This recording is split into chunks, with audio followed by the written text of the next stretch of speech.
Ini ada di antara antum yang mau iktikaf dulu sebelum pulang kan, barang 3 atau 4 hari. Tapi biasanya ya, nanti jadwal ngantar lauk ke Mesir.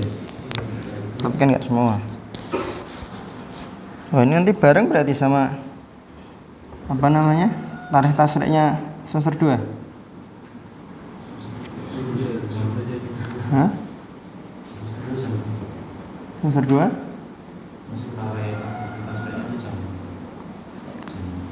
Iya, beda jam. Maksudnya kan harinya sama loh.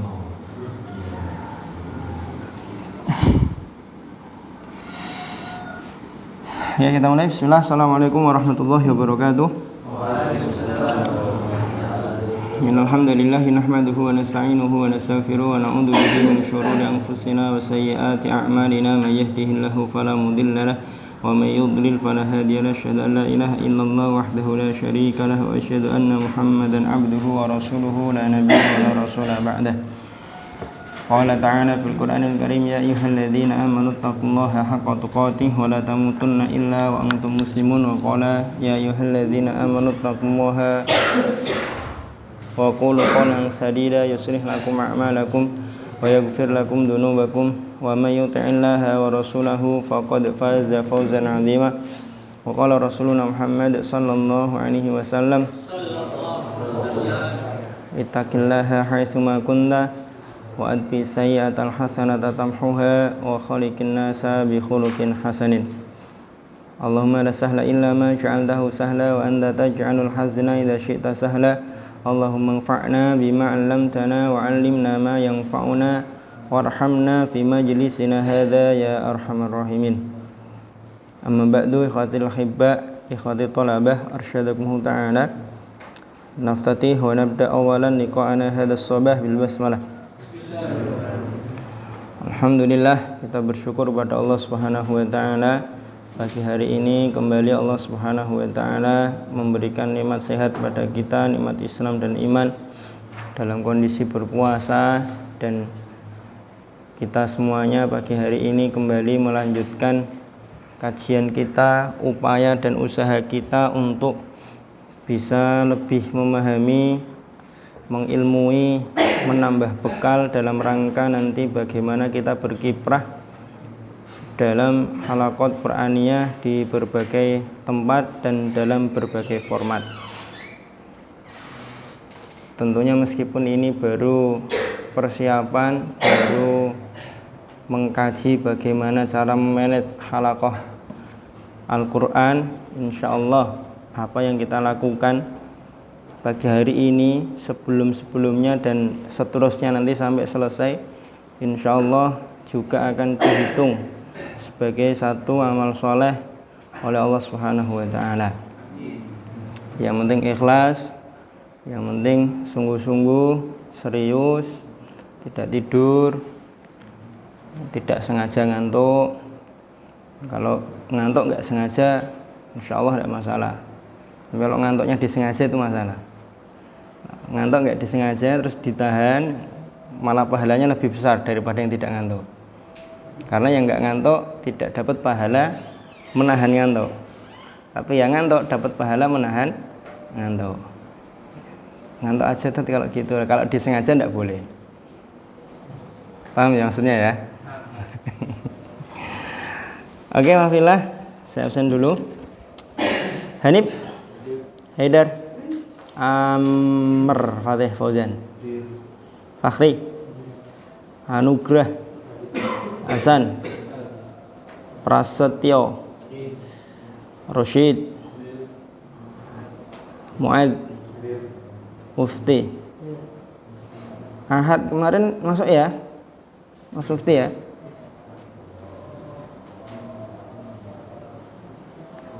Ibnu, Lukman, Rifai. Ahad kemarin masuk ya, Rifai ya? Rijal, Amri, Noval, Rama, Yakub, Subhan, Ghazi, Sahban, Yahya, Yoga, Zaki. Alhamdulillah, lengkap. Oke, alhamdulillah pagi hari ini kita akan masuk ke fasal yang baru, fasal yang ketiga ya. Al-Faslu Tsalits membahas tentang Al-Faslu Rabi'.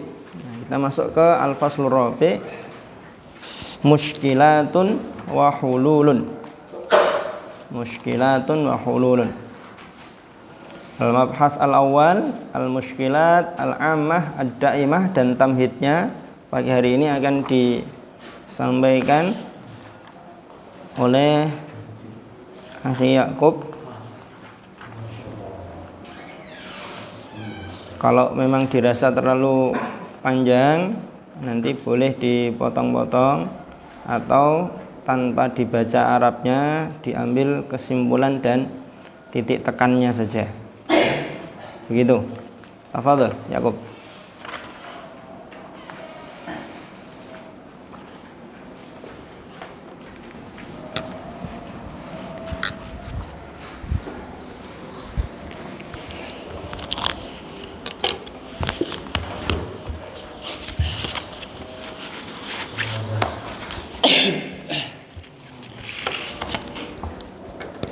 Bismillah, assalamualaikum warahmatullahi wabarakatuh. Langsung saja ya, untuk menyingkat waktu, insya Allah saya di depan ingin sedikit, entah itu membacakan ataupun mengartikan sedikit ya. Saya ambil referensinya, terjemahnya dari banyak tempat, jadi nanti kalau misalkan ada banyak yang melenceng tolong dimaklumi ya. Ada Yahya Translate, ada Google Translate, ada Kamus Ma'ani, dan yang lainnya. Langsung masuk pembahasan. Halaman 150, tamhid pendahuluan. Bismillahirrahmanirrahim. Inna wujudal muskilati wal awaiqa fi majalatil hayati lil mukhtalifah amrun tabi'iyyun wa sunnatun kauniyatun. Fadunya darub tila wa tamhis, astiqrarun wa hana'atun. Adanya masalah dan hambatan dalam berbagai bidang kehidupan merupakan hal yang wajar dan sunatullah, dan dunia adalah tempat percobaan dan pengawasan, bukan stabilitas dan kebahagiaan. Dalilnya ada di bawahnya, surat Al-Baqarah ayat 155 ya. Kemudian wal muskilat lughatun jam'un muskilah. Adapun muskilat secara bahasa jamak dari muskilah. Langsung lanjut bawahnya lagi. Walidza kan hadzal fasal muhawalatun listi'radi ahamul muskilat allati tu'ani minhal halqah al-Qur'aniyah wa hiya fil waqi' tundariju tahta thalathati aqsam ra'isiyah. Karena itu bab ini adalah upaya untuk meninjau masalah yang terpenting yang diderita halaqah Qur'aniyah, dan nyatanya itu terbagi menjadi 3 macam yang utama. Adapun yang pertama muskilatun ammatun daimah, masalah yang umum dan terus terulang. Yang kedua, muskilatun aniyatun mahdudatun, masalah tempat yang terbatas. Betul? Aniyah itu kalau saya yang terjemahkan insidental dia. Jadi tidak daimah dia. Ya. Masalah yang insidental ya. Kemudian yang terakhir, muskilatun tata'allaqu bid-dawam wal muwadzabah, masalah yang berkaitan dengan ketekunan dan kehadiran. Lanjut ke mabhas al-awal, al-muskilat al-ammah ad-daimah, masalah umum yang terus terulang. Di paragraf yang pertama, langsung saja Indonesianya ya, biar tidak terlalu lama karena 7 lembar setengah ya. Masalah ini adalah yang paling bahaya dari 3 macam yang tadi, karena guru dan siswa sama-sama menderita karenanya, dan juga memiliki efek negatif yang jelas dalam perjalanan halaqah Qur'aniyah. Dan efek negatif itu dalam hal lemahnya pemberian dan melemahnya level secara umum, dan berkelanjutan dapat menjadikan halaqah Qur'aniyah tutup untuk sementara waktu ataupun selama-lamanya. Wahiyah bil idhofah itu ya. Kemudian, dan lebih-lebih akan meninggalkan kesan buruk pada murid juga kepada orang tua mereka. Wa ula tilkal muskilat, dan yang pertama dari masalah ini. Masalah yang pertama, izdihamul halqah bitullab, adalah murid terlalu banyak dalam halaqah Qur'aniyah. Langsung masuk paragraf bawahnya, yaitu bentuk nyatanya kadang-kadang dapat memberikan perasaan gembira bagi yang melihatnya, karena hal itu memberikan bukti sejauh mana tuntutan akan Al-Quran. Tetapi pada kenyataannya hal itu menjadi kendala dan hambatan terhadap manfaat yang diinginkan dan berdampak negatif pada kesempatan dalam mencapai tujuan. Kemudian dibuka selanjutnya paragraf paling atas, ya'lamu hadza man lahu tajribatun, itu ya. Langsung Indonesianya, orang yang memiliki pengalaman pada bidang pengajaran tahu tentang ini, di mana perhatian individu harus diberikan pada pengucapan dan pembacaan setiap siswa. Dengan demikian, semakin sedikit murid akan sebanding dengan waktu yang dibutuhkan. Sebaliknya, wal aksu sahihun, itu ya. Sebaliknya, sempitnya waktu dan metode yang berat akan menyebabkan tambahnya pekerjaan dan hilangnya semangat juga fokus. Itu di bawahnya ada contohnya. Kemudian langsung masuk paragraf bawahnya, iftarodho mathalan, itu ya. Contoh Indonesianya, ada 50 murid yang hadir untuk sorogan antara waktu maghrib sampai isya. Bagaimana hal ini? Innal athar as-salbiyah al-mutarattabah ala dzalika tumkinu fil ati. Dampak negatifnya adalah sebagai berikut.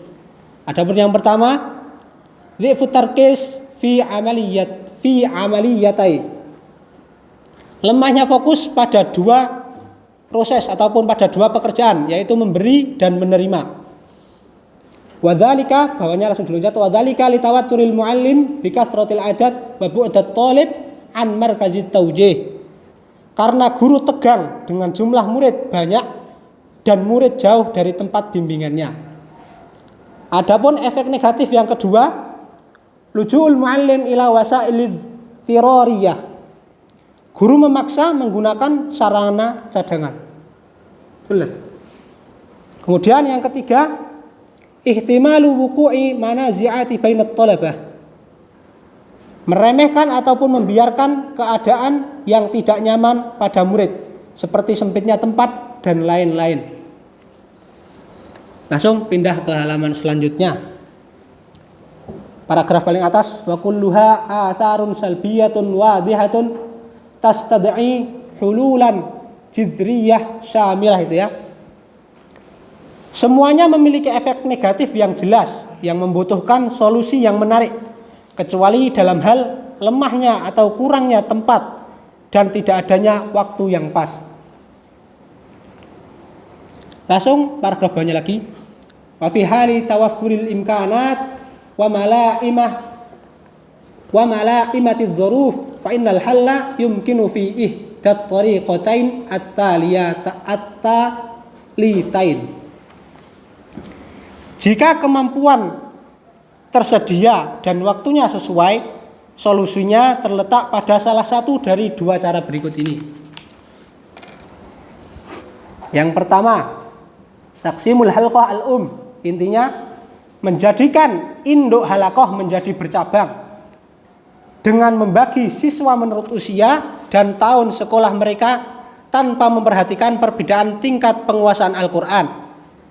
Kemudian membagi mereka menurut tingkat hafalan dan bacaan dengan menjadikan yang pintar satu kelompok, yang tengah-tengah satu kelompok, dan yang lemah satu kelompok tanpa memperhatikan usia. Itu thariqah yang pertama. Adapun keuntungannya, amma ijabiyat tauzi'ut thullab hasbi a'marihim.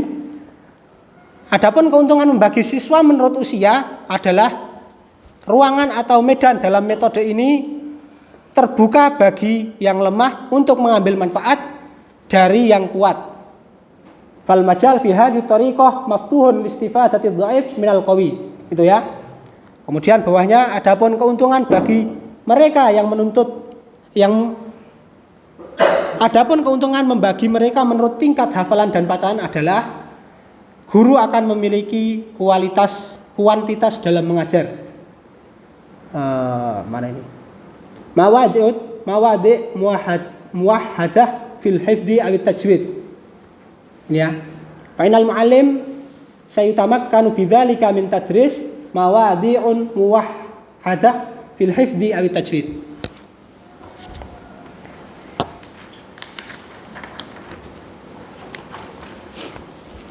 Adapun dalam halaman 154 bisa dilihat penerapan metode yang pas ataupun proporsional antara 3 faktor yang ada dalam haki, yaitu jumlah murid, waktu, dan materi. Solusi yang kedua ya, Ya. langkah berikutnya. Solusi yang kedua, terus ini mana cara? Nah, kemudian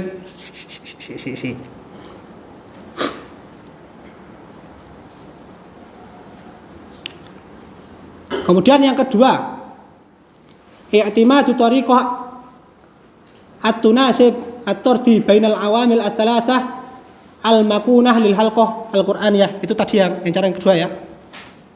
Kemudian maknanya artinya annahu kullama zada adadut tullab fala budda min tamdidil waqti bima yutanasibu wa tilka ziyadah. Maksudnya setiap murid itu bertambah banyak, maka waktu pun harus diperpanjang juga. Kemudian langsung loncat paragraf paling bawah.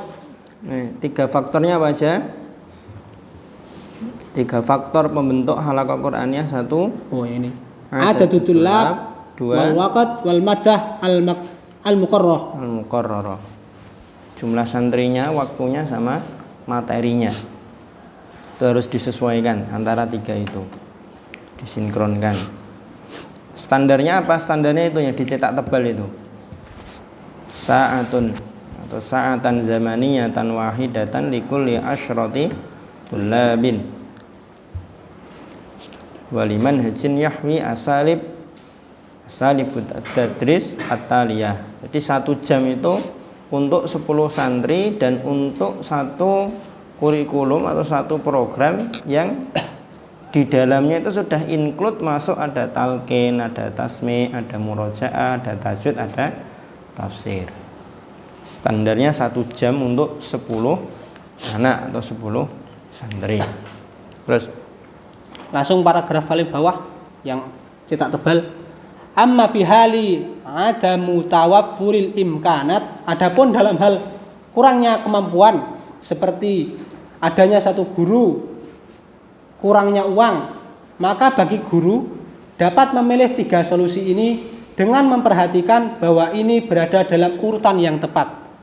Adapun solusi yang pertama ada di halaman 155.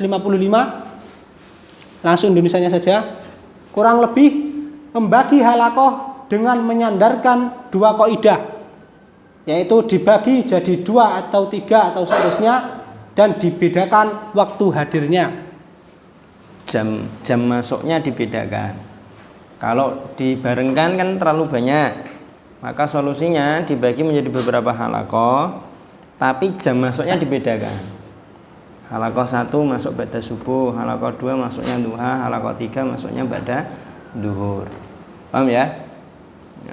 Terus Adapun yang kedua,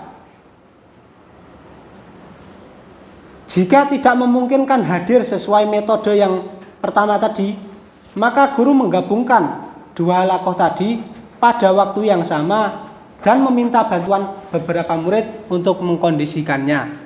bukan digabungkan, tetap banyak halaqah, tapi dalam waktu yang sama. Cuma tidak diatur sendiri, minta tolong kepada perwakilan dari masing-masing halaqah. Kalau SDM-nya cuma 1 ya, katakan nanti antum bertugas mengabdi di 1 pesantren, 1 lembaga. Setelah antum minta data para asatid, para guru di situ, tidak ada yang layak untuk mengampu halaqah. Artinya kan cuma antum berarti yang layak. Padahal santri atau siswanya banyak. Nah, ini nanti antum pakai metode yang ini. dibagi beberapa halaqah masuknya beda jam, atau dibagi beberapa halaqah masuk bareng, tapi dari masing-masing halaqah itu sudah ada yang ditunjuk antum bidik sebagai nabihnya. Ya, kalau bahasa kemarin pas di asalibut tadris atau asalibut taklim ya arifnya. Tapi tidak ada yang arif. Arif kan harus khatam 30 juz. Ya arif, tapi arif standar kita berarti. Bukan arif standar kitab. Kita ya, bukan kitab. Terus adapun cara yang ketiga masih tanda tanya, belum jelas. Illam taruk al-fikratu lil muallim, jika menurut pandangan atau pikiran muallim itu ide ini tidak tidak disukai, atau intinya muallim itu memandang bahwa dua metode di atas tidak bisa mengefektifkan berjalannya halaqah, maka falahu ayyal jaa ila wad'i syurutin lil qabul fil halqah. Maka muallim menentukan atau meletakkan itu menentukan syarat-syarat syarat-syarat lil qabul fil halaqah, untuk diterima atau masuk dalam halaqah. Fayurakkizu ala qabuli sighar masalan aw yahtamma biman la yuhsinu tilawah minat tullab. Jadi ada ini kalau di kita ya kurang lebih seperti seleksi itu. Wa in syurutin lil qabul fil halqah. Jadi ada syarat diterima untuk masuk halaqah. Fayurakkis, maka muallim fokus ala qabuli sighar, untuk menerima yang kecil-kecil. Masalan, contohnya boleh tidak pakai standar lain? Ya boleh, standar bacaan misalkan, standar kemampuan misalkan. Au yahtamma biman la yusinu tilawah minat tullab wa yu'ajjalul jayyidina ila marhalatin lahiqatin. Kemudian santri-santri yang bagus, yang berprestasi ditunda, ditunda ila marhalatin lahiqatin, pada marhalah berikutnya. Artinya semester ini seluruh santri dicek dulu, dites dulu. Nah, untuk semester ini kita sebagai musyrif yang diberi amanah fokus dulu kepada yang lemah. Yang kuat-kuat nanti bisa dengan metode penugasan, kita fokusnya setelah yang kurang-kurang ini beres. Paham maksudnya? Nah, begitu. Fadhal. Masuk ke masalah yang kedua, qillatu adadit tullab fil halqah, sedikitnya jumlah murid dalam halaqah. Inna qillata adadit tullabi fil halqati anil mu'addilis sabiqi qillatun malhuzatun qad tujidu mushkilat ala ba'dil mudarrisin wa dzalika fi syu'ur bi syai'in min dhi'fil himmati aw 'adamil ihtimam bil halqah. Sedikit jumlah murid dalam halaqah kadang-kadang menjadi masalah pada sebagian guru, dan itu terasa pada lemahnya semangat atau tidak adanya perhatian dalam halaqah. Langsung bawahnya, wa in hadza syu'ur wa in kana tabi'iyan fayajibu alla yakuna lahu atharun salbiyatan amaliyatan ala majriyatil halqah, wa dzalika li anna amilai al-ikhlasu lillah wa badlul juhdi. Persepsi ini wajar, tapi hendaknya tidak menjadikan adanya dampak negatif karena dua faktor ini, ikhlas dan mencurahkan kesungguhan dalam halaqah Qur'aniyah. Dibuka yang selanjutnya. Untuk masalah yang kedua cukup itu ya. Langsung halaman 156. Al-mushkilah ats-tsalitsah. Efeknya apa? Kalau terlalu sedikit. Ada di paragraf paling atas 156 ini. Oh. Fil halqah. Oh. Nah, efek positifnya. Jadi selain efek negatifnya kan tadi di paragraf pertama. Fi syu'ur bi syai'in min du'fil himmah au 'adamil ihtimam fil halaqah.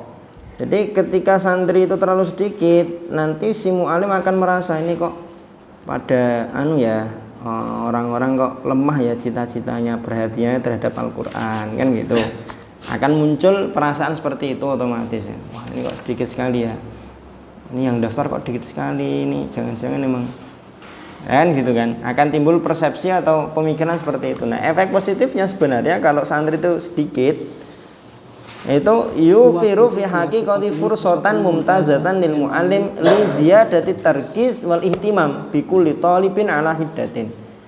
Jadi kalau santri itu sedikit, harusnya seorang muallim itu ya positive thinking aja, disikapi dengan baik. Artinya seorang muallim kan akhirnya bisa lebih fokus dan perhatian terhadap masing-masing santri. Alokasi waktunya sama karena memang sudah baku dari kurikulum 1,5 jam. Santrinya 6. Berarti kan satu santri dapat jatah porsi 15 menit.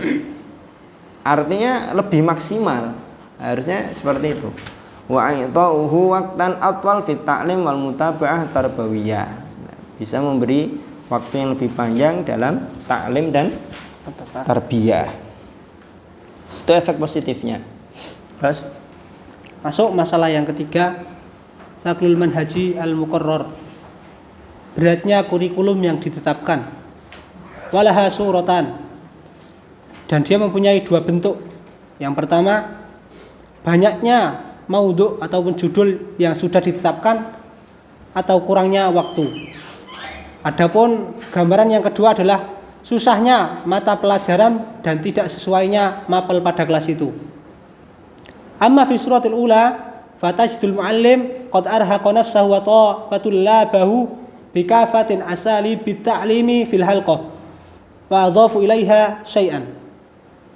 Pada gambaran yang pertama akan kamu dapatkan bahwa guru melelahkan dirinya juga kepada murid dengan seluruh metode taklim dalam halaqah ditambah dengan yang lain. Dan semua pelajaran sudah berjalan itu tidak boleh melebihi antara maghrib sampai isya misalnya. Wabit tali langsung aja Indonesianya ya. Semua pelajaran itu tidak akan selesai atau tidak akan selesai pada seluruh murid yang mengakibatkan kemajuan beberapa murid dengan mengorbankan sisanya. Adapun gambar yang kedua, wa amma suratus tsaniyah halaman 157, yaitu kesulitan materi yang ditentukan dan tidak sesuainya pada tingkatan murid. Kesempitan ini dapat menyebabkan murid jadi futur atau ghaib dan bahkan jadi keluar dari halaqah. Paling bawah itu ya. Wa qad ya'ti hadzal ila futurit talibi wa kasrati ghiyabihi wa rubbama ilan qita'ihi minal halqa. Itu gambaran yang kedua. Langsung buka selanjutnya paling atas wabitabi bawahnya. Sesungguhnya efek negatif ini akan bertambah buruk jika terkumpul masalah-masalah ini. Adapun yang pertama, beratnya kurikulum dan banyaknya jumlah murid yang menjadikan kewajiban atau tugas guru besar dan tanggung jawab di pundaknya berlipat. Paham ya maksudnya ya? Ini yang pertama ini kan tadi apa? Temanya banyak, kemudian waktunya sempit, plus santrinya banyak. Ya, toban tidak akan efektif kan gitu. Terus langsung masuk masalah yang keempat. Ya, solusinya apa? Masalah yang ketiga. Solusinya di paragraf terakhir ini. Wa innal muallim. Wa innal muallim an-najih wal murabbi al-qadir la yu'addamul hilah. Sungguhnya muallim yang sukses dan murabbi yang mampu tidak akan mencari alasan untuk melepas kewajiban. Bihalin minal ahwal, dalam setiap keadaan, dalam kondisi apapun dia tidak akan mencari mengakali bagaimana supaya tanggung jawabnya itu bisa ini, maksudnya ngakali tanggung jawabnya atau amanahnya. Wa ma'al ikhlasi lillah wal isti'anah bi, bersamaan dengan ikhlas kepada Allah dan meminta tolong kepadanya. Langsung masuk masalah yang keempat. Yastati'u ayyusliha naqaisal manahij mahma kanat. Maka dia yang pertama, langkah yang perlu diambil adalah menebalkan ikhlas, meminta pertolongan kepada Allah, kemudian berusaha untuk memperbaiki kekurangan-kekurangan kurikulum. Naqaisal manahij mahma kanat, seperti apapun itu bentuknya. Maksudnya ketika di awal sudah kita susun kurikulum, sudah kita buat program dan konsep, kemudian setelah berjalan ternyata timbul masalah ini, dan kalau kita terapkan langsung kurikulum yang ada saklek sebagaimana kita buat di awal itu tidak akan efektif, ya sudah dimodif. Tapi katanya dijalankan dulu baru dievaluasi. Itu kalau sudah berjalan. Kalau belum berjalan, masalah itu timbul di pertengahan atau di awal, kaitannya dengan lokasi, dengan waktu atau dengan peserta didik, ya dimodif dulu, tidak masalah. Dimodif dulu sambil berjalan, nanti ketika selesai 1 tahun pelajaran baru dipatenkan. Karena modif di tengah kan nggak bisa kita susupkan langsung ke dalam kurikulum yang sudah kita cetak kan, baru bisa kita sisipkan nanti di tahun berikutnya. Wa ayyakhtara minha ma yunasibul waqt wa yulaimul isti'dad wa yughattil qusur. Memilih di antara perbaikan-perbaikan itu yang sesuai dengan waktu. Ini tafsir ini nggak bisa kalau ba'da maghrib kan gitu. Sarut tafsir ba'da maghrib ya baru dapat 1 paragraf selesai misalkan gitu, atau baru dapat 1/4 ayat ya waktunya udah habis, berarti dipindah waktunya. Itu kan modifikasi, tidak merombak kurikulum. Wa yulaimul isti'dad, sesuai dengan atau tepat dengan persiapan. Wa yughattil qusur, dan menutup celah. Wa amad dha'if wal ajiz faqad yushawwihu afdhalal manahij wa yuqallibun najah ikhfaqan wa taqaddum taraju'an. Tapi kalau mu'alim dan murabbi itu lemah, maka dia akan ini yushawwih. Terjemahkan apa? Apa tadi? Yushawwih, meniadakan. Akan meniadakan atau ya kurikulum yang paling baik itu akan dia sisihkan. Wa yuqallibun najah ikhfaqan, kesuksesan itu akan dia ubah menjadi sebuah kegagalan. Wa taqaddum taraju'an, kemajuan itu akan menjadi kemunduran bagi murabbi dan mu'alim yang lemah. Murabbi dan mu'alim yang sukses, yang ya makanya harus kreatif, banyak improvisasi dan banyak inovatif lah, harus inovatif biar nanti kurikulum itu bisa berjalan dengan baik. Terus al-mushkilat ar-rabi'ah qusurul makan al-ma'ad lil halqati 'alal mustawil matlub. Kurangnya tempat yang disediakan dari kelas atau level yang dibutuhkan. Fainal masajid awil ma'ahid wal madaris hiyal makan al-la'iq bihalqatil Qur'anil Karim wa durusil ilmi.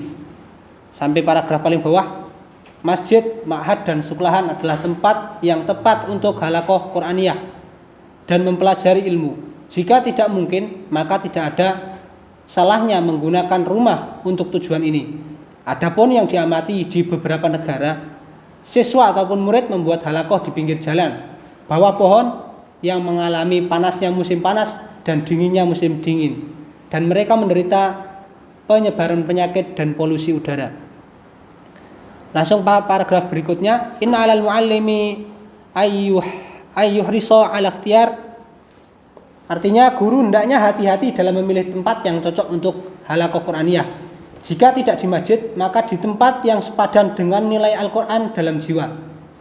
Di tempat yang suasananya baik, bagus sinarnya, bersih dan lain-lain. Masuk halaman 159.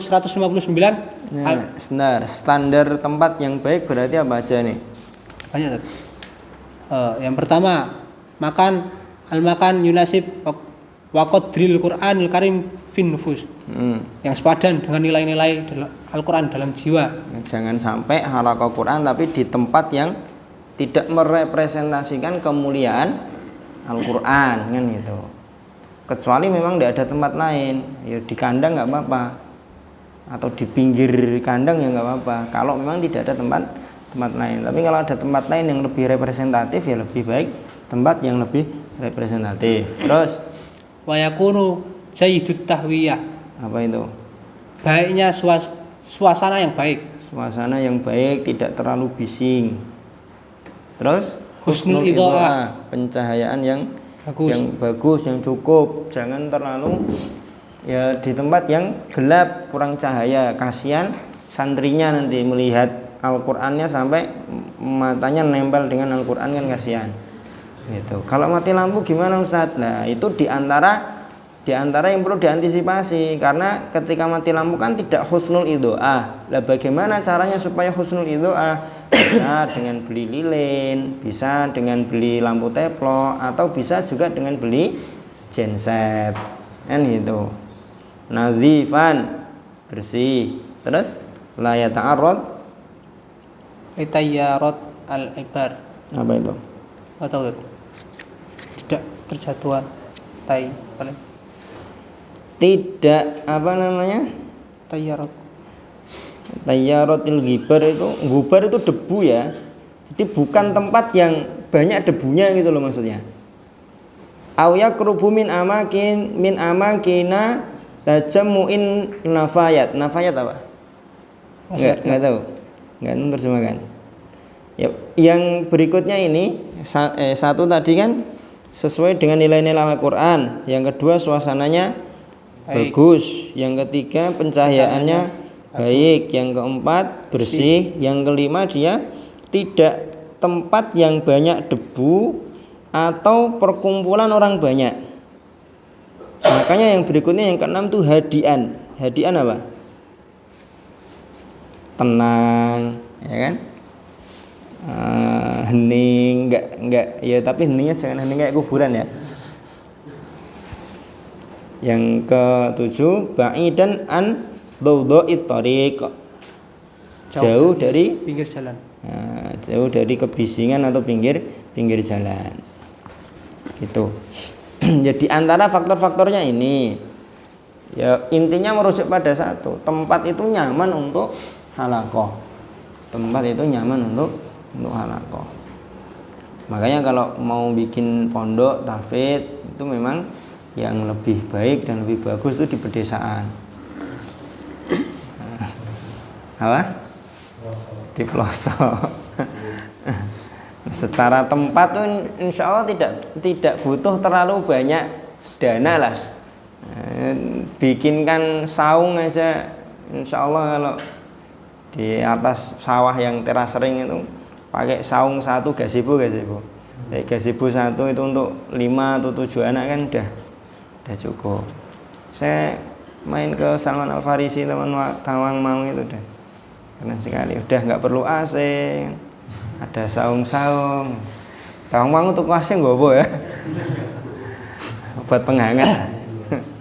Kan AC kan tidak cuma bikin dingin kan, bisa menghangatkan dia. Gitu. Tapi kalau di tempat atau di daerah yang memang dia perkotaan, yaitu nanti faktor-faktor yang bisa bikin nyaman ini harus diupayakan. Belikan AC mungkin, atau nanti ruangannya dikasih peredam suara mungkin biar tidak terlalu bising. Kalau bisa dibuat lantai 7 apa lantai 10 biar kebisingan di bawah itu tidak terlalu masuk dan lain sebagainya. Intinya dibuat tempat itu cocok untuk halaqah Al-Qur'an. Terus Masuk pembahasan masalah yang kelima, dhi'ful insijam bainal muallimi wal halqah. Lemahnya keharmonisan antara murid dan guru. Walaha arba'u suwar, dan dia memiliki 4 gambaran. Yang pertama, guru merasa berat untuk menangani murid pemula. Yang kedua, kurangnya pemahaman atau pengetahuan tentang metode dan sarana yang berguna atau efektif dalam mendidik mereka. Kemudian yang ketiga, lemahnya kemampuan keilmuan dan sedikitnya kemampuan pada level atau kelas halaqah Qur'aniyah. Kemudian yang keempat, lemahnya kepuasan guru dengan mengajar kursus tertentu. Amma binisbati li suratil ula, adapun penisbatan pada gambaran yang pertama terkait dengan bentuk yang pertama. Kalau bentuk yang pertama apa? Guru merasa berat untuk menangani murid pemula. Terus Ini adalah masalah yang nyata yang disalahkan kepada guru karena bertentangan dengan keikhlasan.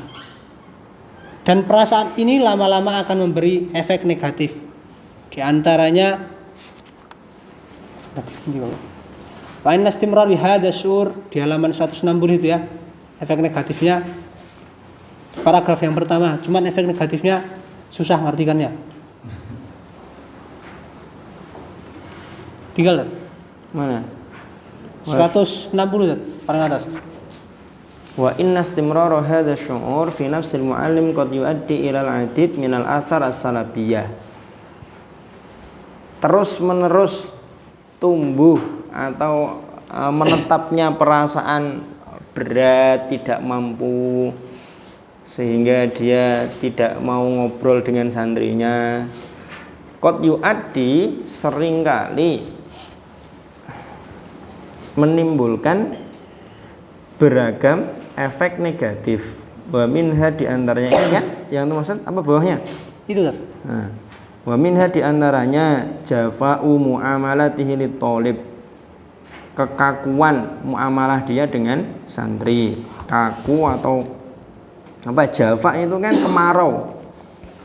Ya kering kerontang ya. Pokoknya muamalah dengan thalib tuh hambar.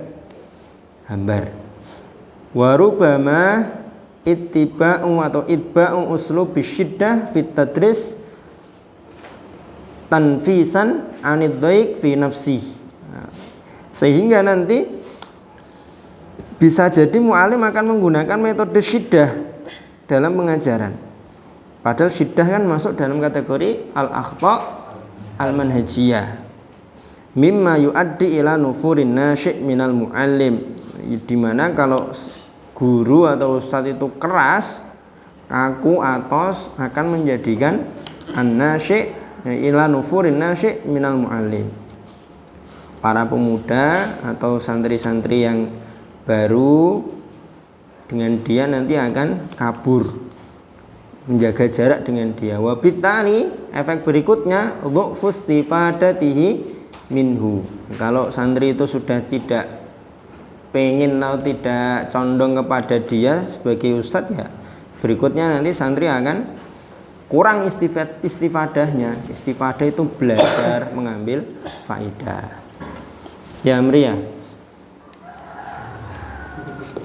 nikmat banget tidurnya. Ya Fahri ya, pikiran tidur.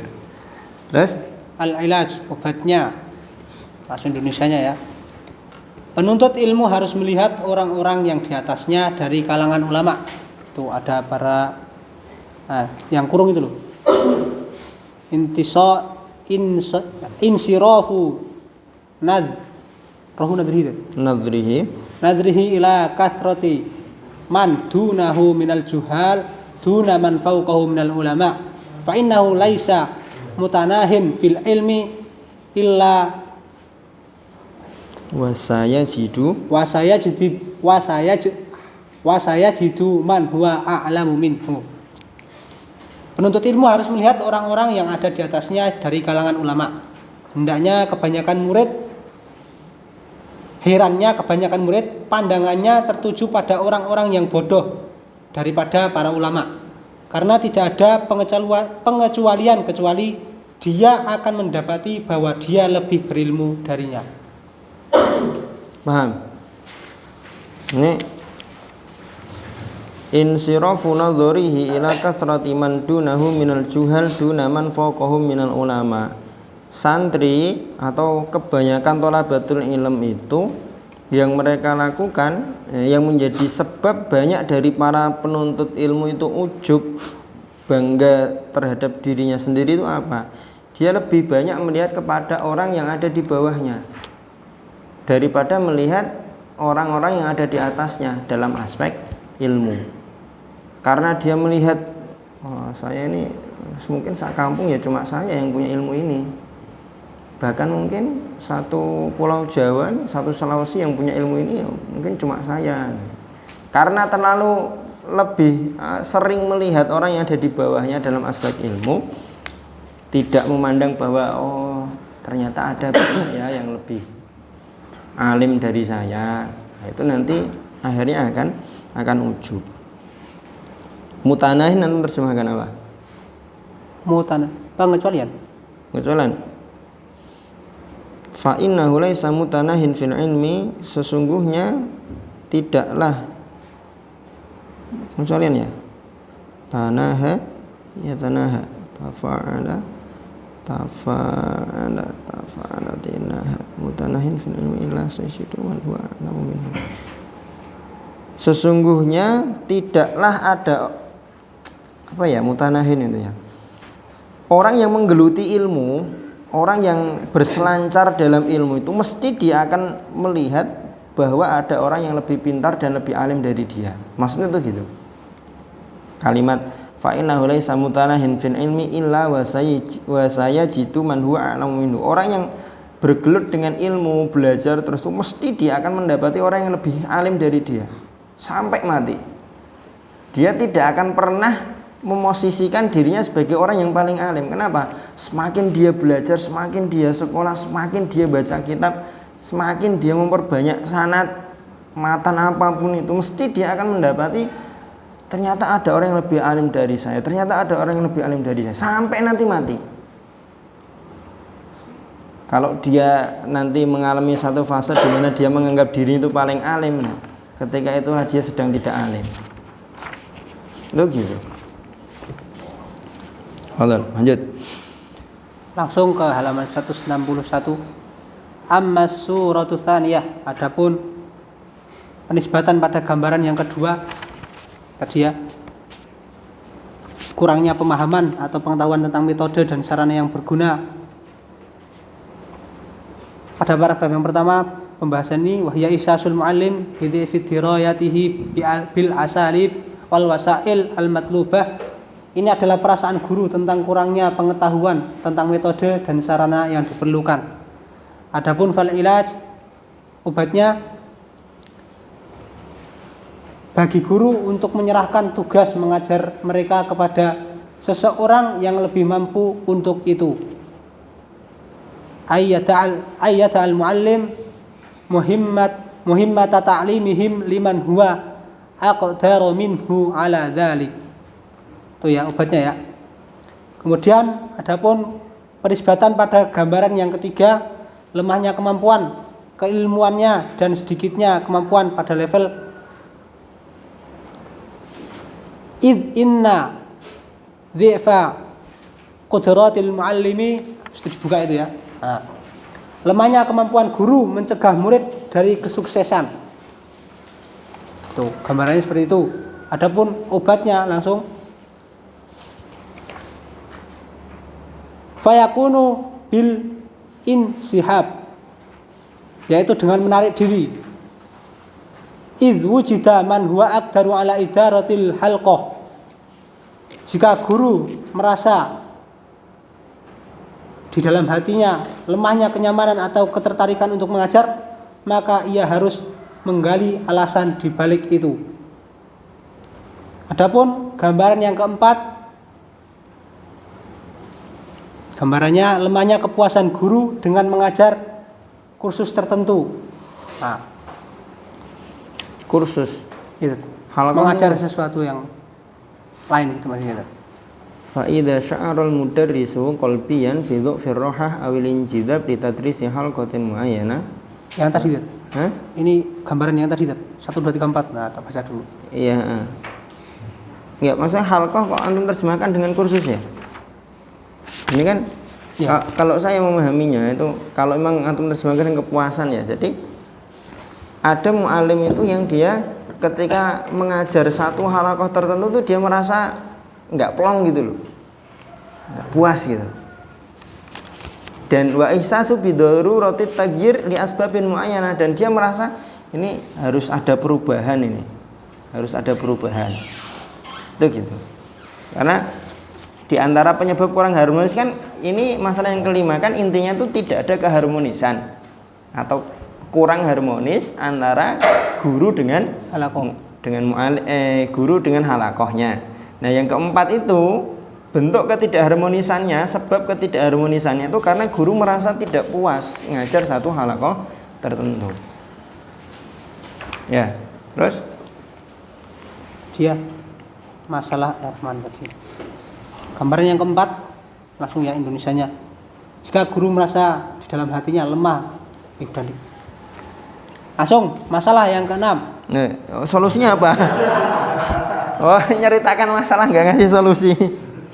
Fal yuhawil baris ketiga itu. Fal yuhawil istitla'al asbab al-kaminah wara'a dzalika. Maka mu'alim harus berusaha mencari sebabnya apa sih ini saya kok kalau ngajar halakoh ini, kalau ngajar kelas ini kok kayak gimana gitu ya, beda.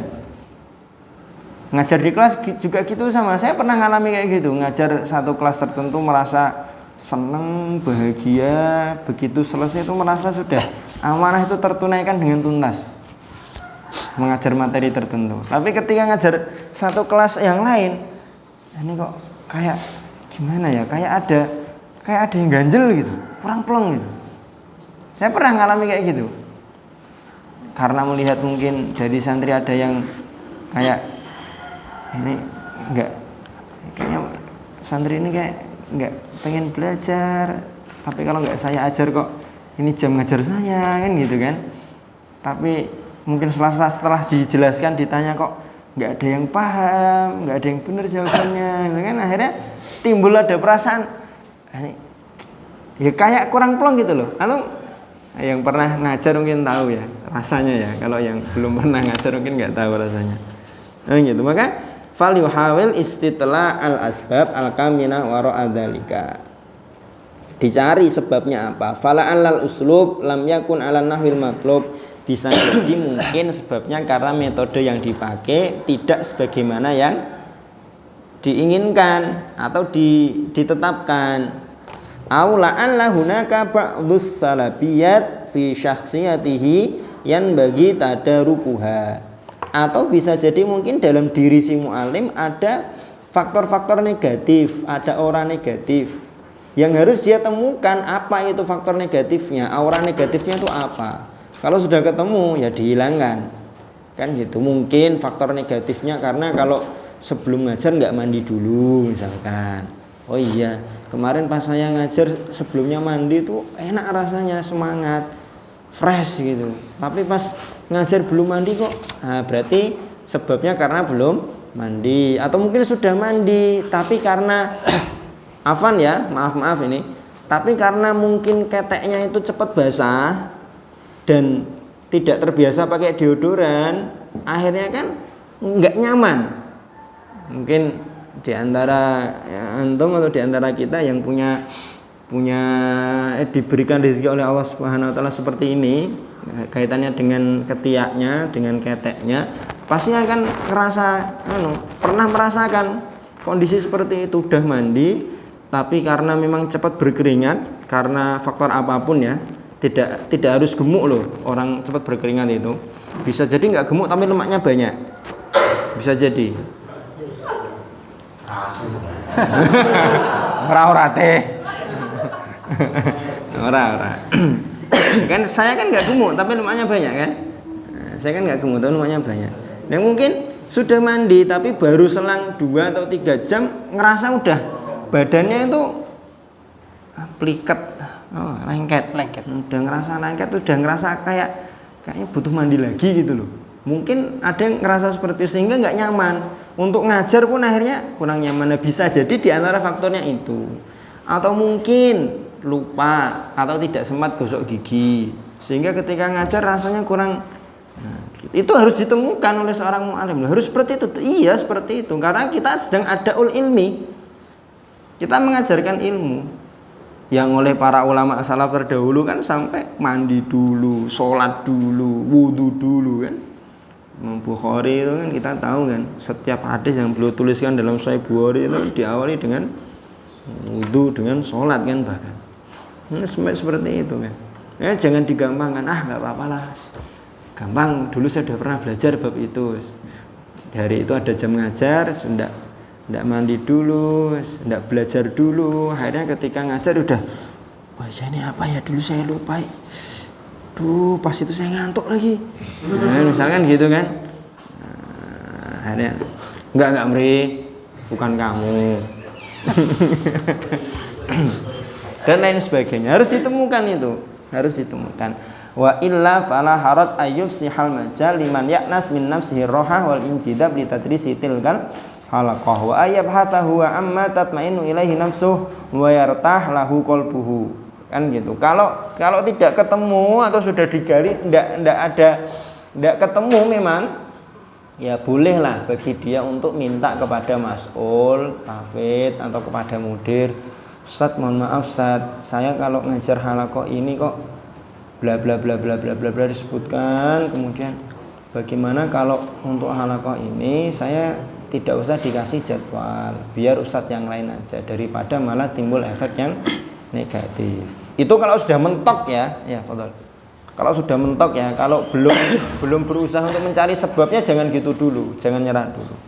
Al arwahu junudun mujannadat. Bisa jadi memang kita nggak cocok dengan angkatan itu. Bisa jadi kita memang nggak cocok dengan halaqah tersebut. Bisa jadi kan gitu. Karena masing-masing angkatan sendiri ya asatid beda-beda kan. Ada yang sama halaqah tertentu itu mengklop banget, akrab. Tapi dengan angkatan tertentu sudah berusaha klop, tapi mereka malah seperti tertutup. Akhirnya ustadznya jadi tidak akrab dengan mereka. Bisa jadi juga seperti itu. Beda-beda. Terus. Adapun masalah yang terakhir, masalah yang keenam, tifut tahsil al-ilmi lit-talibi. Lemahnya prestasi akademik pada murid. Paragraf yang pertama, masalah yang paling menonjol yang dihadapi guru adalah dia memiliki murid satu ataupun lebih yang lalai dalam menghafal, lambat kemajuannya dalam membenarkan bacaan, acuh tak acuh pada halaqah, tidak didapati padanya nasihat dan irsyadat. Paragraf bawahnya, keseriusan masalah ini terletak pada kenyataan bahwa banyak menguras tenaga guru dan waktu yang dihabiskan murid ini dalam pembelajaran dan tahfidz, menyesuaikan bagian dari 3 atau 4 siswa pintar dan tanpa hasil. Ini paragraf mana nih? Yang kedua tadi. Oh ya, terus Famal ilaj al-munasib lihada talibi, apakah penanganan yang tepat untuk siswa itu? Ayut roka hada dunah timam am yu'aqab daiman aw yu'annif aw yudrib am yu'mar bitarkil halqah hirsan alal waqti wal juhdi. Apakah dibiarkan tanpa perhatian, atau selalu dihukum, atau dikerasi, atau dipukuli, atau disuruh keluar dari halaqah Qur'aniyah? Jawabannya sekitar dedel aja nih, serasa nih gini sih, mulai. Misalkan gitu. Terus. Bawahnya ya, amma ihmaluhu fil halqah fina fi qaulihi ta'ala. Fayna fi qaulihi ta'ala. Perlakuan ini bertentangan dengan ayat ini. Tuh, ayat At-Taubah sama Al-Imran itu ya. Innal ilaj al-ansab. Adapun obat yang paling cocok ataupun saran yang paling cocok untuk model murid yang begini nih, ayyuqarribal muallim min syakhsiyatihi aktsar. Hendaknya guru lebih dekat dengan kepribadian murid itu. Sudah selesai. Wa yata'arraf ila dawafi' wal muyul allati tuharriku hadha talib wa ila al muhaffizati allati yuqbalu min khilaliha 'ala al amal wal jiddiyah. Itu tadi melakukan pendekatan, dicari, ditanya, konseling kalau bahasa kita. Melakukan konseling, ini kenapa kok pencapaian tahfidz kamu cuma segini, ada masalah apa enggak. Jangan-jangan dia kehilangan motivasi, kehilangan arah, tersesat, kan bisa jadi kan. Sudah semester 4 masa tersesat, belum bisa jadi. Bisa jadi. Orang itu saking ngertinya jalan tuh bisa jadi malah tersesat. Gitu. Maka kalau ada yang seperti ini kan perlu untuk didekati, dicari. Gitu. Sudah? Sudah.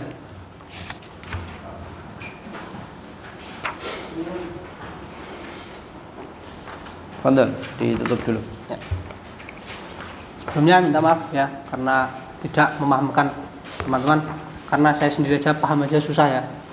Jadi untuk memahamkan ke orang lain juga susah. Mohon dimaafkan, mungkin hanya ini dari saya.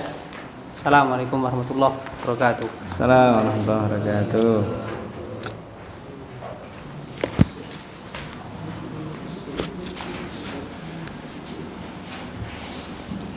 Fiikumus soal, tafadhol.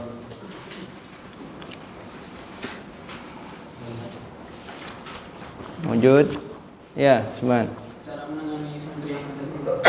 Santri ya?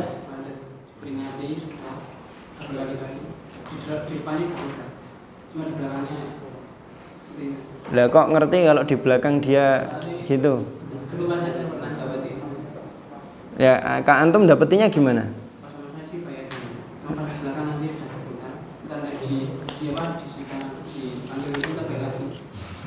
Lah ya, Antum taunya kalau dia di belakang kayak gitu tuh ngelihat sendiri apa dari orang lain? Hah? Apa? Buat ulah. Lah, Antum gali nggak kenapa dia buat ulah?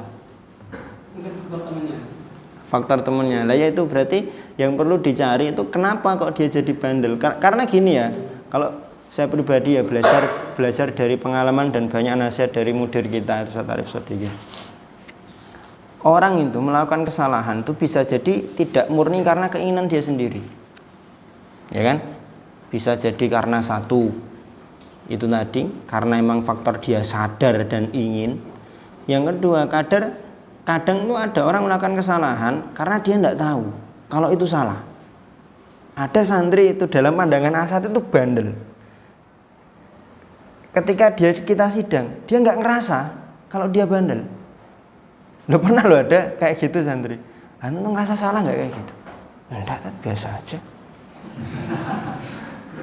Padahal dalam pandangan Asad itu salah, tapi dia nggak ngerasa salah. Maka untuk yang seperti ini perlu kita pahamkan, perlu kita kasih tahu kalau itu salah. Setelah kita kasih tahu kalau itu salah, kok masih diulang? Baru di situ kita punya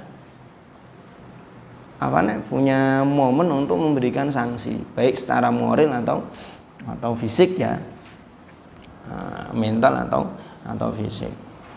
Kalau dia bandelnya karena teman, ya berarti dia dikasih tahu ini tuh salah.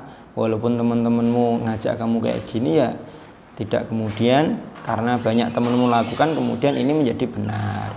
Itu awal yang perlu dilakukan itu tetap konseling itu tadi, diarahkan, dikasih tahu. Adapun di awal sudah ada hukuman ya tafadhol, tapi untuk tahap awal hukuman itu ya hukuman standar, jangan hukuman yang berlebihan. Kalau sudah 2 kali, 3 kali, 4 kali baru boleh diambil tindakan tegas. Yang penting disesuaikan dengan tingkat pelanggarannya, kan gitu. Karena pelanggaran itu kan tentu ada klasifikasi dan tingkatannya. Ada pelanggaran, kalau di kode etik kita kan ada pelanggaran A, ada pelanggaran B, ada pelanggaran C. Kalau pelanggarannya itu pelanggaran A ya menyalin mungkin setengah juz atau 1 juz gitu kan. Nah, kalau A sudah dilakukan sampai 3 atau 5 kali ya berarti 5 juz mungkin sambil tambahan bersihkan lumut atau apa kan gitu. Kalau perlu di push up, kalau perlu di sit up kan gitu. Kalau B nanti apa, kalau C apa. Yang pasti sebelumnya itu perlu ada konseling itu tadi. Atau kalau tidak pakai konseling individu, ya setidaknya di awal itu sudah ada penyamaan persepsi terhadap pelanggaran dan aturan yang ada di pondok. Itulah kenapa kita susun yang namanya buku kode etik yang oleh sebagian penduduk pondok kasih nama undang-undang. Terbit undang-undang katanya. Ya memang undang-undang, tapi bukan undang-undang dalam arti yang ya.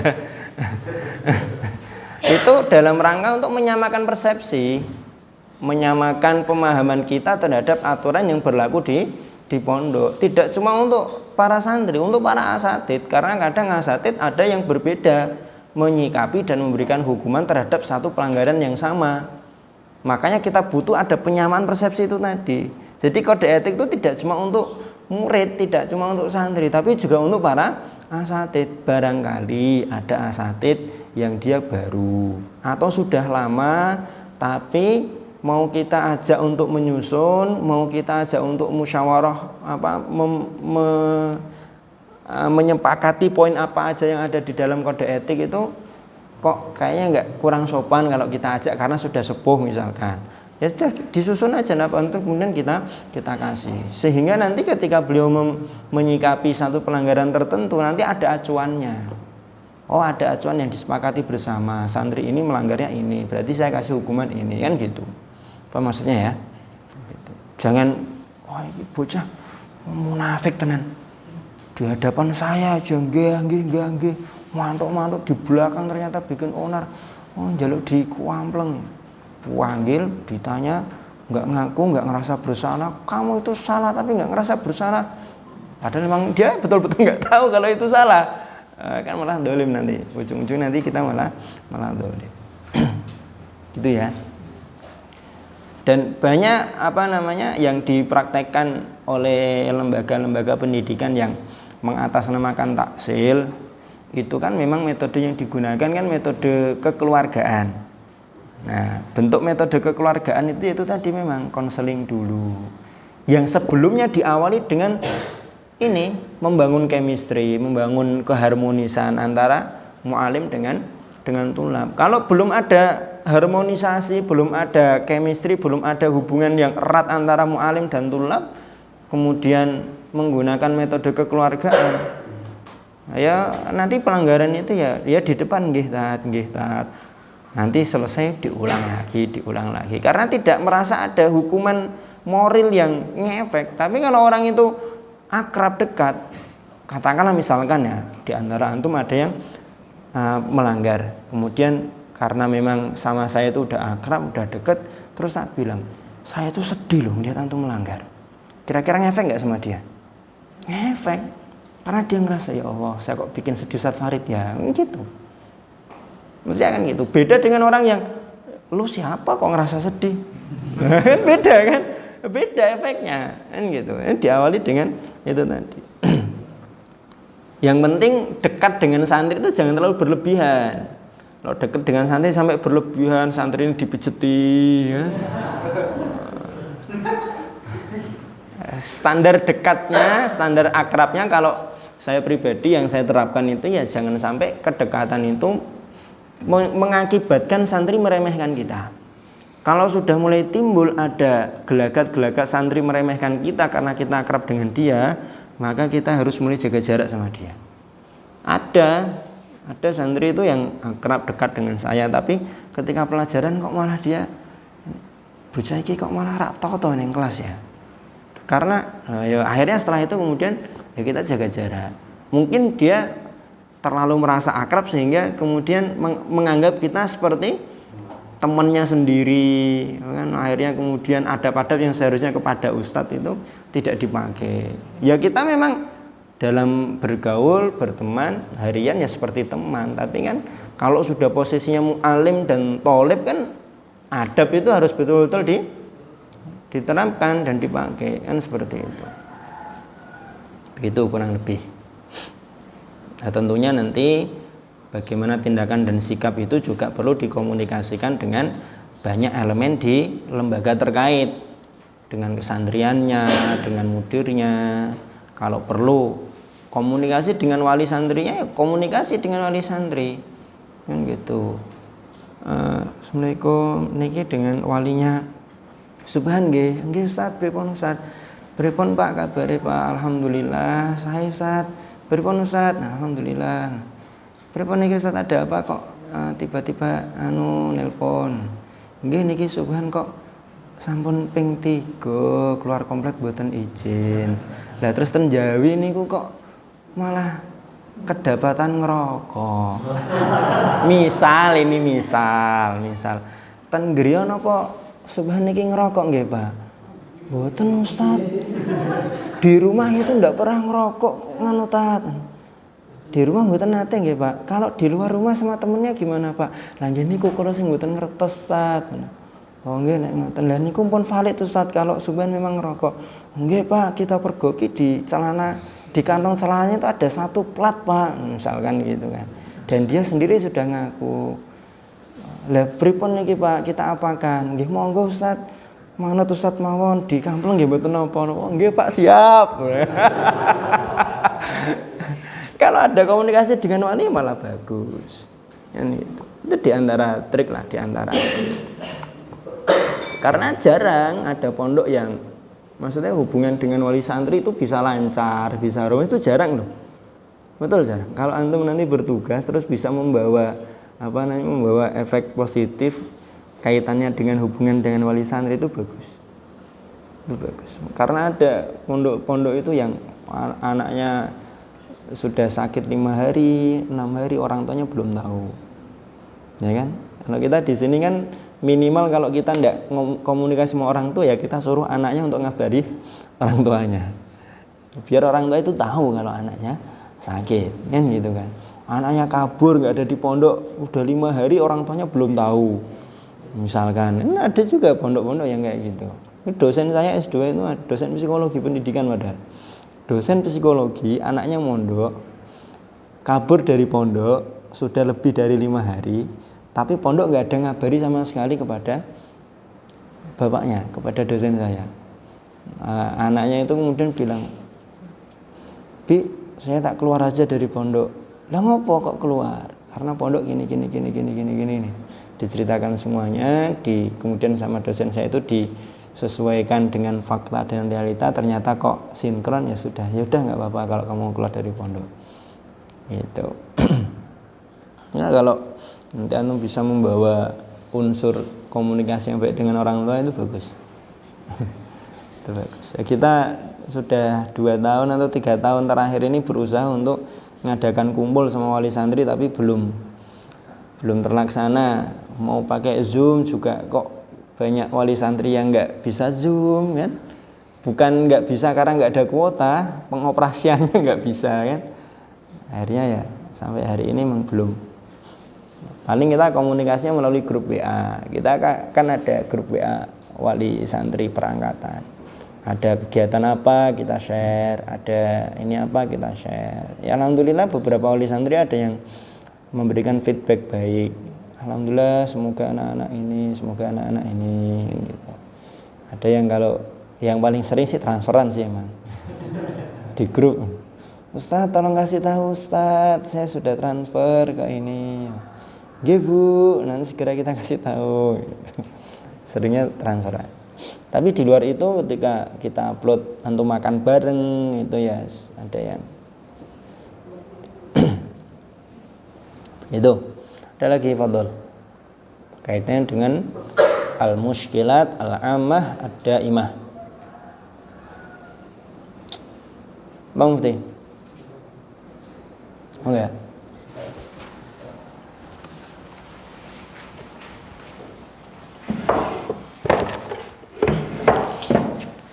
Jadi ada 6 ya masalahnya ya.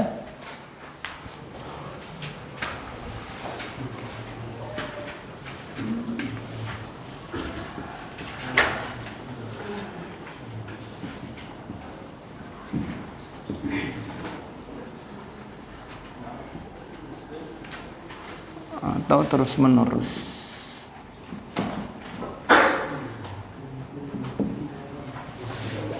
Satu,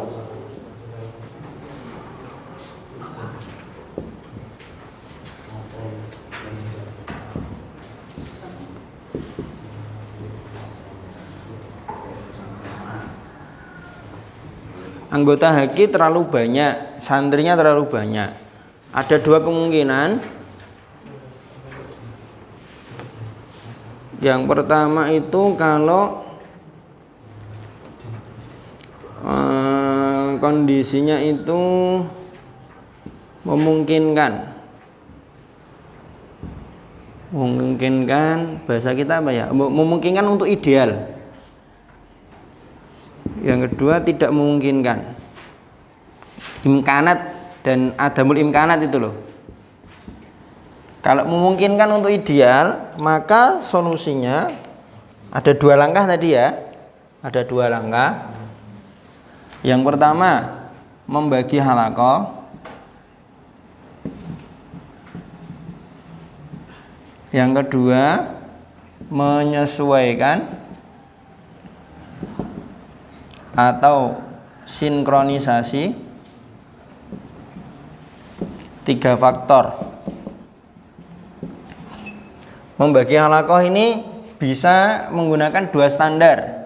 Standar yang pertama umur atau jenjang sekolah. Yang SD sama SD, yang TK sama TK. Yang kedua, menggunakan standar kemampuan.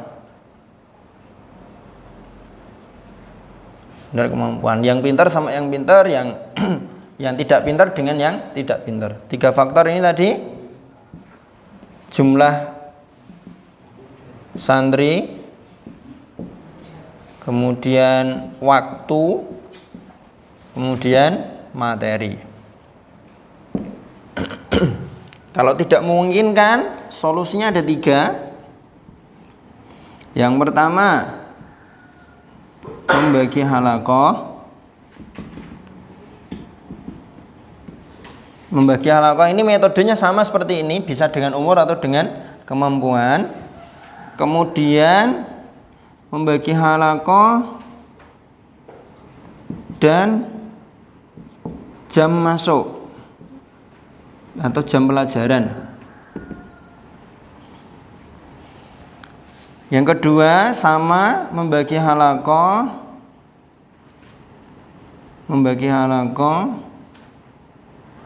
kemudian jam masuk sama, tapi meminta bantuan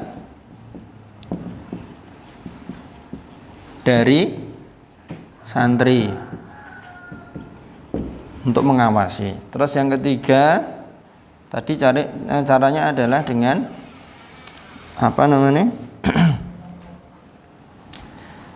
menetapkan syarat-syarat halaqah, atau kalau bahasa kita melakukan seleksi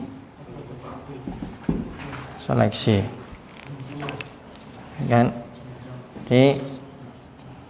dahulukan yang kecil atau yang lemah kemampuan, baru kemudian lanjut yang besar atau mampu di waktu yang berbeda.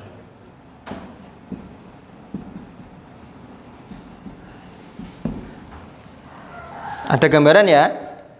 Kalau memungkinkan, artinya SDM banyak, berarti halaqah dibagi dengan ideal, proporsional. Per halaqah 10 santri dengan 1 pengampu. Setelah itu baru kemudian dibagi ini.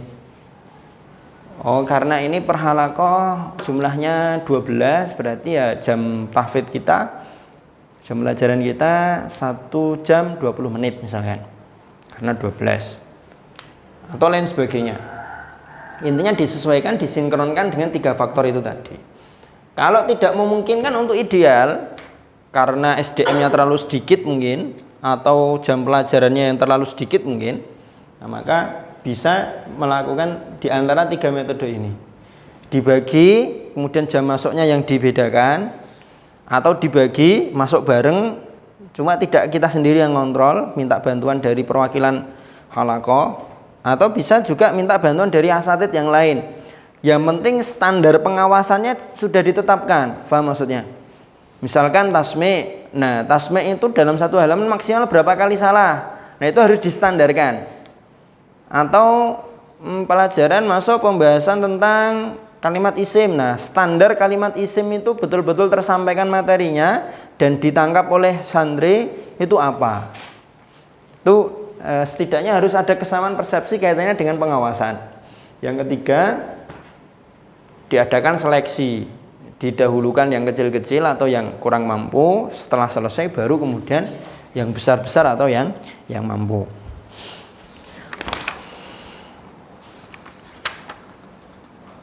Efek positif dari membagi santri berdasarkan usia, atau kalau di sini berarti berdasarkan kelas, berdasarkan semester. Akhirnya nanti yang lemah bisa meneladani yang mampu, yang tinggi atau yang banyak perolehan atau pencapaiannya.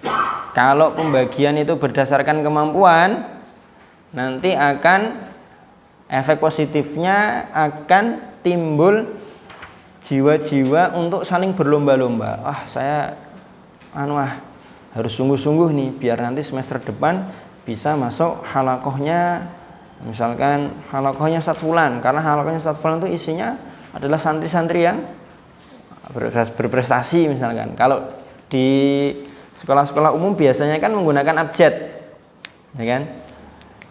Kelas 7A ranking 20, kalau ditaruh di kelas 7C dia mesti ranking 1.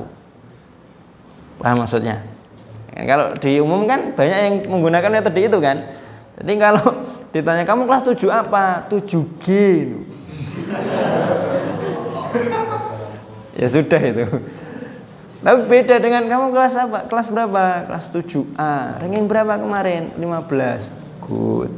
Karena bisa jadi ranking 15 di 7A ditaruh di 7B dia ranking 1. Karena emang 7A isinya orang-orang cerdas-cerdas, makanya biasanya yang AA itu biasanya yang dablek-dablek. Orang cerdas, orang pintar itu biasanya nakal. Aku nakal biar cerdas, enggak gitu. Kebalik, pola pikirnya enggak gitu.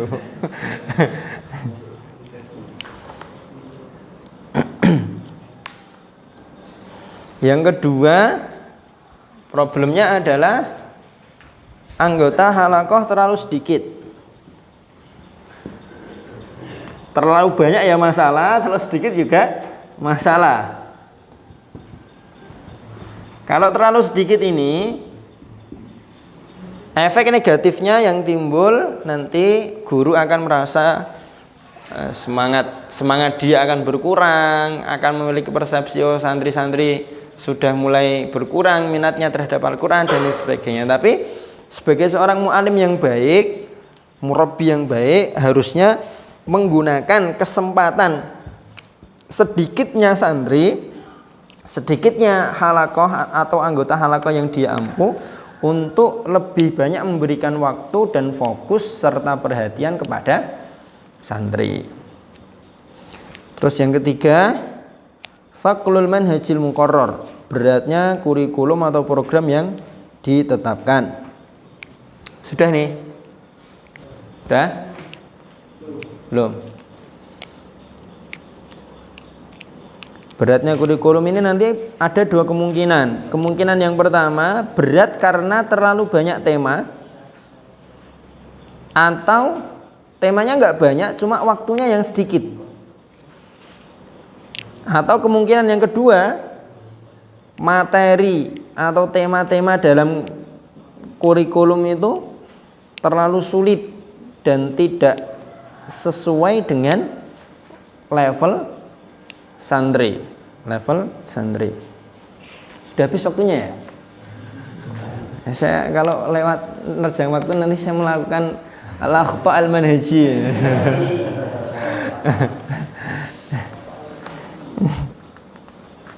Antum protes nanti. Ya, untuk ringkasan al-mushkilah ats-tsalitsah nanti insyaallah nanti sore. Insyaallah ini hari apa sih? Hari Senin ya. Insyaallah nanti sore.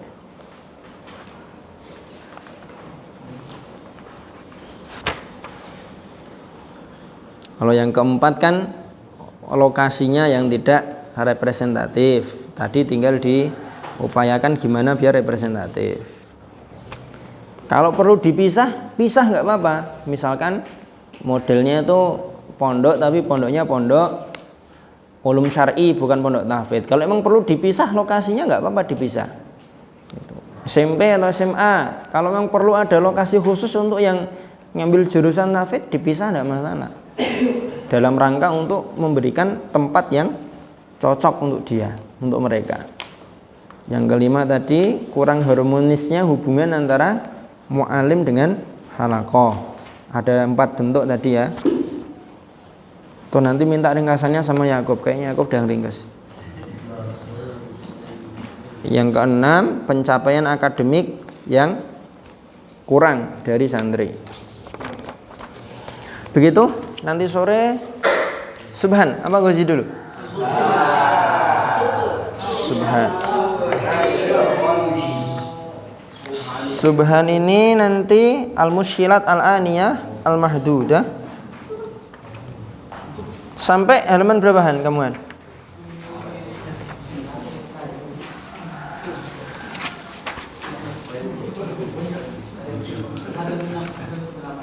Satu 78. Banyak ya?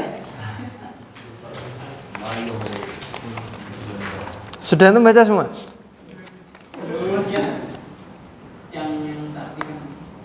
Oh berarti gozi muskilatul hudur wa dawam ini?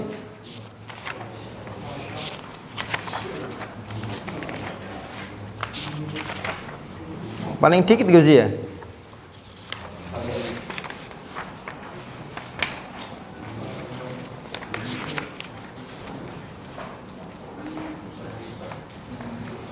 Nanti kayak Yakub nggak apa-apa, nggak perlu dibaca semua.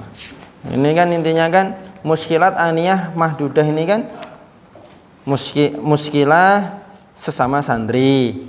Terus muskilah sama guru. Satunya lagi ada 3 kayaknya. Ada 2 aja. Ada 2 ya.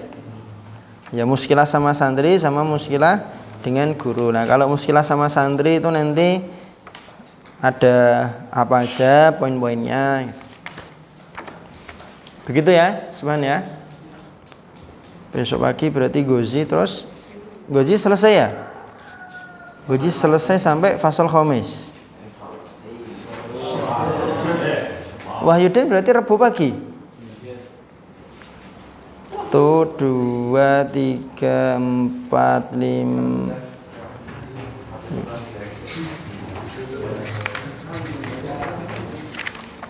Sudah selesai dibaca kan Wahyudin? Sudah dapat poin-poinnya? Belum semua. Ya nanti yang belum ketemu nanti digali. Begitu? Tidak ada lagi yang mau didiskusikan. Nah kalau ada yang mau didiskusikan nanti di luar forum tidak masalah, atau nanti di kesempatan yang berikutnya. Nah tatim bidu'a kafaratul majlis.